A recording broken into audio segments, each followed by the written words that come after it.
আন্তর্জাতিক অপরাধ ট্রাইব্যুনালের সাবেক প্রসিকিউটর তুরিন আফরোজের ডক্টরেট ডিগ্রি ভুয়া। তিনি পিএইচডি সম্পন্ন করেননি। সিডনির university of New South Wales থেকে এই তথ্য জানানো হয়েছে। আপিল বিভাগে বাড়ি সংক্রান্ত মামলায় এই তথ্য দাখিল করেন আইনজীবী ব্যারিস্টার সাজ্জাদ হায়দার। গেল ১৩ মার্চ আপিল বিভাগে বাড়ি সংক্রান্ত মামলার শুনানিতে অতিরিক্ত অ্যাটর্নি জেনারেল ব্যারিস্টার অনিক আর হক বলেছেন, ব্যারিস্টার তুরিন আফরোজ ট্রাইব্যুনালের প্রসিকিউটর থাকা অবস্থায় ক্ষমতার সব রকম অপব্যবহার করেছেন।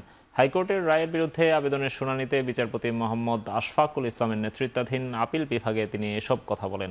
গত ২০ ফেব্রুয়ারি উত্তরায় ৫তলা বাড়িতে তুরিন আফরোজের মা শামসুন নাহার বেগম এবং তুরিন আফরোজের ভাই শিশির আহমেদ শাহনেওয়াজ আহমেদের বসবাস করা নিয়ে বিচারিক আদালতের স্থিতাবস্থার আদেশ বাতিল করে দেন হাইকোর্ট।